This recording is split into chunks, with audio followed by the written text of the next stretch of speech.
Good morning and welcome to the Orlando Real Estate Buzz. I'm Brendan Rendo with the Homes in Orlando team. Fortunately, Joe is not able to join us this morning, but we still have a lot to go through. And we're looking Trump in Davos giving his speech. The executive order was signed this week about institutional investors. T-bills have jumped through the roof, but rates are staying the same. Number of buyers out there, well, less than the number of sellers. So there's a lot going on in the housing market behind the scenes, and we're going to get into that today. So please sit back and welcome to the Orlando Real Estate Buzz.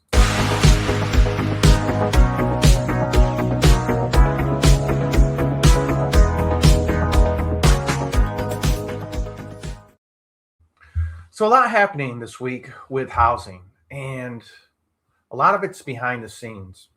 One of the things that I kind of took a look at and I wanted to go through with everybody is President Trump yesterday in his Davos speech. The media was, all this housing stuff's going to come out. And he actually had very little, maybe a couple minutes worth of housing that he hit on. And he did the standard, let's go after the institutional buyers. His number was 10%, but we know based off of surveys and other data, that's really actually only about 1.2% of the market. So I looked at that, and the other thing he said is he doesn't want us to become a nation of renters. But when you look at policy and what they're doing and what they spend per year, the federal government spends per year, in a lot of ways they promote being a renter through subsidies. Right now, on an annual basis, we're spending about $90 billion on housing through the federal government. That's a lot of money. And when you break it down, you've got 72 billion that comes as direct spending. That's payments to landlords, public housing agencies, and grants. $72 billion. Good portion of that is Section 8. Then they have what's called tax credits. And this is given to builders and developers to develop low-income housing, which is not ownership. It's rentals. Affordable housing is just a pseudonym for rentals. And that's something that I think we've got to address, because language means everything. And when you're trying to hide something, you change the term of something, make it sound so nice. Well, we're working on affordable housing. No, you're not. You're working on rentals. So you say on one hand, you don't want us to become a nation of renters, but on the other hand, you're subsidizing the landlords to a tune of roughly $90 billion a year. Which one is it? If you don't want us to be renters, then stop subsidizing the landlords. It's that simple. It's that simple. You've made it so convenient to become a renter in a lot of these low income situations as well, to get on Section 8 and stay on Section 8. I mean, we helped years ago manage some Section 8 homes with a investor of mine, and quite honestly, they were some of the best renters you ever wanted to have, and that was simply because they knew they didn't want to give up the subsidy. So they were, quite honestly, they were fantastic renters, probably the best you had. So, but getting back to the numbers, you look at these numbers and you just want to, you're talking out of both sides of your mouth. And that's just so typical of what happens with the government these days. Here it is, 32.4 billion in housing choice vouchers. That's Section 8. That is Section 8. And you've got project-based rental assistance, which tied to specific units. Again, you're compensating the investor for providing low-income housing. And then your tax credits, $13.5 billion in tax credits. So you can't again, you can't say one thing on one side and continue to do something on the other side. When you break down, the Section 8s, $32.4 billion a year. It does help 2.3 million households, which is fantastic. I actually just sat through the class and it was actually extremely informative. Um, Tenants pay roughly 30% of their income, and then the government subsidizes the rest. One thing I did not know is that there's really no new vouchers.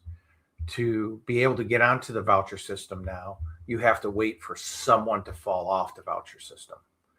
But again, some of these people have been on the Section 8 voucher systems for 10, 15, 20 years. And where I didn't realize a lot of these Section 8s are helping out, which I think is fantastic, is it's a lot of older people on fixed incomes. So you've got people set on Social Security who only make, maybe 1,500, tops say 2,000 a year, or excuse me, a month. And then rents here in Orlando are averaging, on a 2 bedroom, say 2 bath, you're looking at $1,400, $1,500 a month. So how are they supposed to survive? How are they supposed to have housing? So it's a very difficult situation and trying to find a solution. But we've got to shift, I think, some of this money and some of the directives to address this and wean some of the people off the assistance. Do I have a good solution? No, I don't. No, I do not have it right now. I wish I did, but I don't. So that's something that's kind of bothered me as I look through the numbers. Is how do we solve this? Then on the 20th, the president actually came out and he signed his executive order stopping Wall Street from competing with Main Street home buyers. He's got to stop with his numbers, though. His numbers are wrong. So first off, just stop with your numbers. Get your numbers right. It's still a lot, but it's nowhere near what you're projecting it to be. And here's the thing: is as an investor, I'm not investing in real estate right now. I'm waiting for the market to correct itself again, because the average home price, here in Orlando is $450,000. When you run your numbers, you want to have, I was always taught you want to have, 1 to 1.2 on your rental fee that you're going to set. So right now you're actually below that, so it's not profitable to do rentals. It doesn't make sense. So you're not seeing the influx of the investors. If you were seeing the influx of investors, all these houses that were sitting on the market for 120, 130 days would all be eaten up. It's just common sense. They're not being eaten up because there's no investors who want them, because they're not going to pay the prices that people want, because it doesn't make financial sense from an investment point of view. And when you get into the details of what his executive order does, here's a few points. The executive order fulfills he's directed Fannie Mae and Freddie Mac to purchase $200 billion in mortgage-backed securities, which that hasn't been done yet. Basically, what they're doing is they're taking the surplus from the insurance on that Fannie and Freddie have built up, and they're going to buy the mortgage-backed securities. Is this a good idea? It's one of those, be careful what you wish for, because what happens if we have a situation where defaults start jumping again? They're required to have a 1.2% reserve, and they're well above that.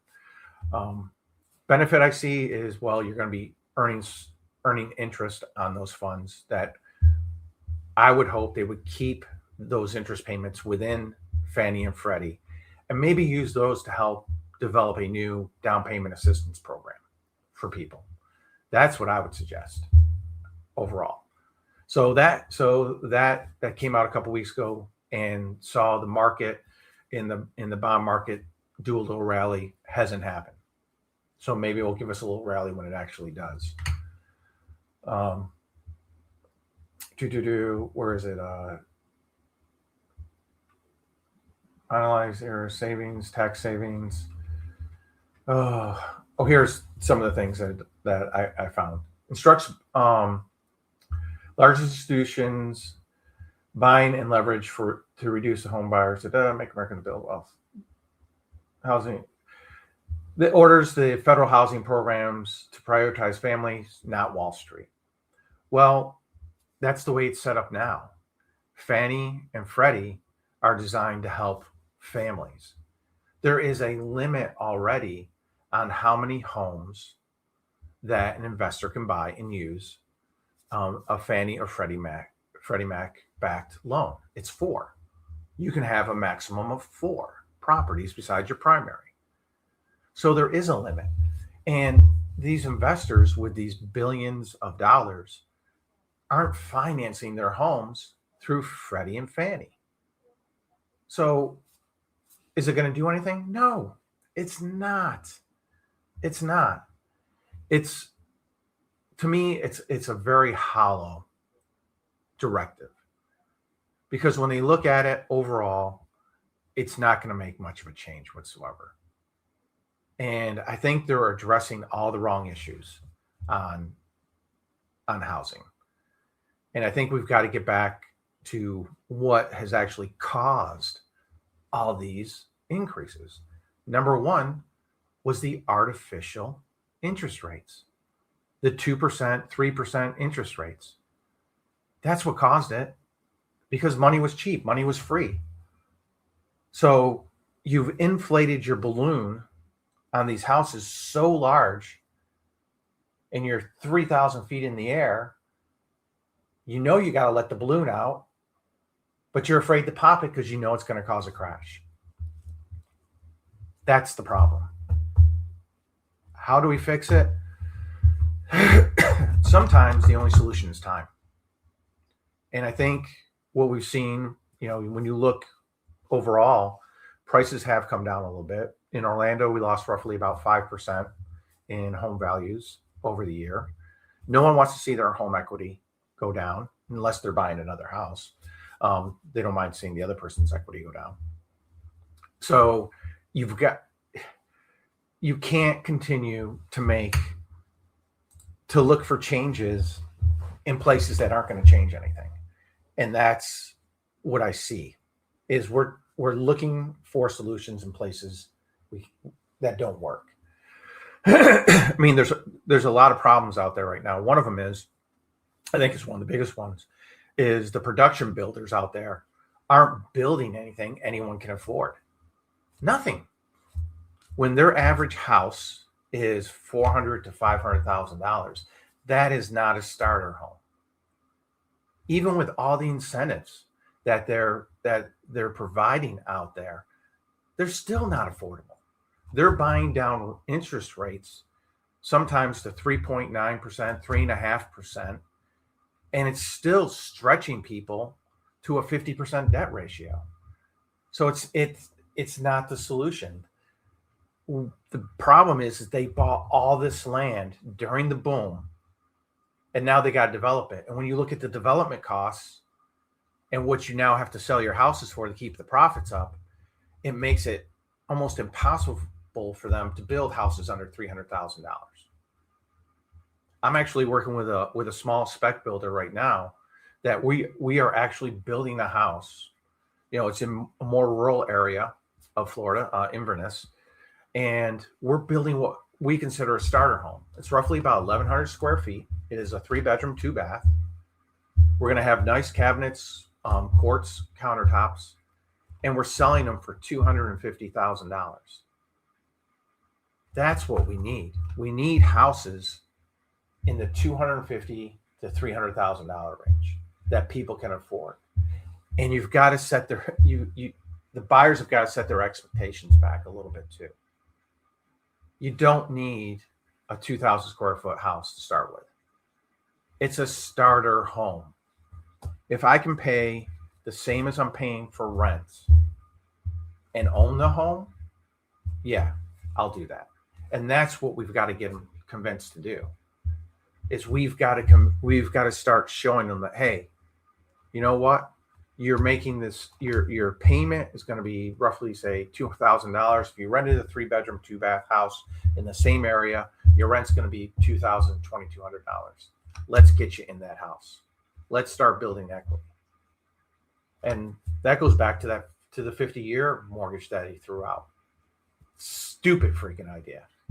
Don't ever do that, because it's going to take you about, I think it's 18 and a half years, 19 years, something like that. I forgot the number exactly, before you actually start eating into your equity. So again, we're looking for the wrong solutions to a problem here that everyone wants to address, but we're beating about a bush. And until we actually admit the problems with housing, we're not going to find the solutions. And from being in real estate for as long as I have been, seeing the desire for people, there's so much frustration on buyers who want to own homes, and we're not addressing the issues. And we've got to figure a better way. Developers, the D.R. Hortons, the Lennars, these bigger builders, they've got to start maybe eating up a little bit. And maybe that's how we change some of the funding that's going on, in that if we address them and say, hey, we know you paid so much money for this. On average, you've got to build a $400,000 house or a $450,000 house in this development in order to make a profit. Maybe we do have to subsidize them in that area. Hey, if you're going to build homes from, say, 1,200 to 1,500 square feet, keep the prices between, $250,000 to $300,000 in this area. Then what we'll do is we're going to actually help you through tax credits, maybe special down payment assistance programs for that development. But you're going to have to keep things here. Maybe that's what we have to do. We were spending $90 billion and it's not working. It is not working. So we've got to look at different solutions. And we've got to start talking about them and not just coming up with lame brain, 2-minute headlines. I'm tired of that. I'm tired of it. So this is what happens when Joe's not here. I tend to go off a little bit more. So anyways, I just wanted to go through that because what's going on right now here in the Orlando market. Anyways, Redfin came out with some numbers on buyer's market versus seller's market, and the number of buyers that are available versus the number of sellers. And right now, Orlando is one of the biggest buyer's market. They're saying there's roughly 57% more sellers than there are buyers, which is absolutely nuts. I'm not sure where they're coming up with their numbers. That I got to figure out. But they're saying there's roughly only 11,000 buyers in the Orlando market right now, but there's roughly about 18,000 sellers. So where that number's coming up from, got to figure that one out. Not sure exactly. So, but when you look overall, these are numbers that Redfin came out with this week, and you can see the gap that we have. We've got roughly about 2 million sellers out there nationally and only about 1.3 million buyers. Those numbers could be coming from listings and also mortgage applications. So that's something we can look at. Then one of the other big things that happened this week is we saw our Treasury bills, the 10-year T, which we always tell you that's what you want to watch in order to see where the mortgage market is going. They did a huge $654 billion Treasury auction this past week, and that spiked rates. And we've seen the 10-year Treasury right now jump up to 4.26%. Just last week, we were sitting down at 4.15. So we've seen over a tenth of a point increase in the yield on the 10-year. Normally, you would see rates spike quite a bit. But the good thing out of everything that's happened this week is that our margins between the 10-year Treasury and the 30-year mortgage has shrunk tremendously. Remember last year we were telling you that rates, the margin was sitting roughly about 2.5%. You can see here 2024, and you can see here 2025. At the end of 2025, that margin between the 10-year T and the 30-year mortgage started to drop, which was helping to bring rates down. And then here, the beginning of this year, we've seen it actually drop under 2%. It was sitting roughly about 1.88 the other day. And as long as this margin continues to shrink, it's going to help keep rates down. So instead of seeing rates jump back up where we would have here to roughly, say, about 6.75, 6.8, we're actually holding on the rates at roughly about 6.2. So that's something as a buyer you've got to be aware of, because this margin can start pushing back up at any time. So think about that when you're looking to buy, knowing that, hey, the mortgage margin right now has shrunk and it's to my advantage. And I'm hoping that we see this continue to get back down to a normal rate, which is roughly about 1.5. If we can get that down to 1.5, then we're going to stay steady at the 6% mortgage rate for the year. We do that, it's going to help everybody out. So that's something that we're watching very, very closely. So when you look at all this and we look at our numbers, we're going to look at our numbers here for Orlando.